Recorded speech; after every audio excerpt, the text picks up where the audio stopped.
La campagne pour le premier tour de l'élection présidentielle française s'est achevée hier à minuit et dans un peu moins de 24 heures, on connaîtra les noms des deux candidats qui se retrouveront au second tour, ou plutôt celui, toute vraisemblance, les noms de la candidate et du candidat. Une campagne qui a été rythmée par d'innombrables sondages, lesquels confirment le rebrassage des cartes sur l'échiquier politique français avec des partis traditionnels de gauche comme de droite qui se voient relégués au second rôle. On va en parler avec vous. Gaspard Dujean, bonsoir. Bonsoir. Vous êtes éditorialiste à l'hebdomadaire français Marianne. Alors, comment vous expliquez ce rebrassage des cartes que j'évoquais ? Oui. Oui, vous permettez que je fasse semblant de réfléchir un instant ? Bien sûr. L'explication que je vais vous donner, je l'ai déjà donnée sur une quinzaine de plateaux, tous bien plus prestigieux que le vôtre, soit dit en passant. Il faut que vous ayez l'impression qu'elle est inédite afin de justifier mon cachet. Ce rebrassage, je l'explique par un éclatement de la société française. Il n'y a plus aujourd'hui une France, mais une multitude de France. Lesquels ? Allons du bas vers le haut, si vous le voulez bien. Absolument, allez-y. Il y a d'abord la France des cutéreux. Celle de ceux qui ne voient le salut que dans une participation à l'amour et dans le pré. Une France qui vote peu, et pour cause, elle sait à peine lire, alors imaginez écrire. Et de toute façon, son poids électoral est si dérisoire qu'on n'a absolument rien à faire d'elle. Donc vous parlez de la France agricole. Si vous voulez. Ensuite, il y a la France des sans-dents. La France des obèses qui se nourrissent aux abords des ronds-points et qui passent leur samedi chez Castorama à rêver devant une visseuse perceuse qu'ils ne pourront jamais s'offrir. Ça, c'est la France ouvrière. Non, il n'y a plus d'ouvriers en France. C'est la France des call centers.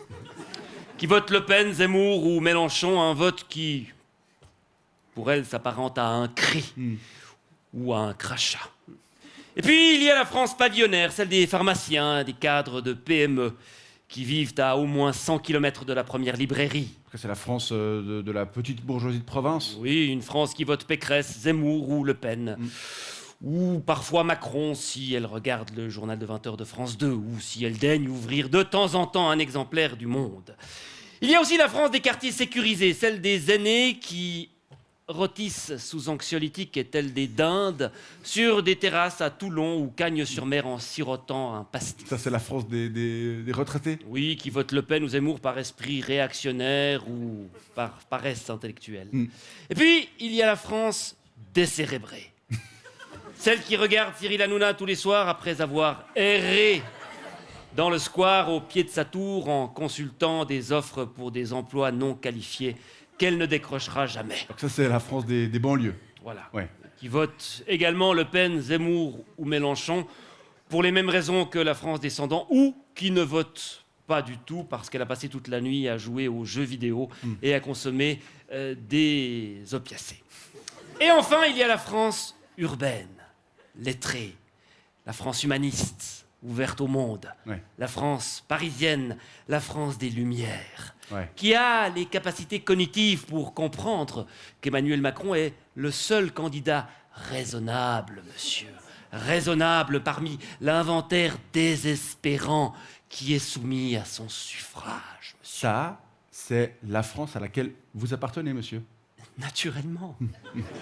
Naturellement, comme l'essentiel de ceux qui font mon métier. Pourquoi ? Je sais pas, parce que humaniste et ouvert au monde, je sais pas, c'est pas forcément des qualificatifs qui me viendraient tout de suite à l'esprit pour vous qualifier, monsieur Dujean.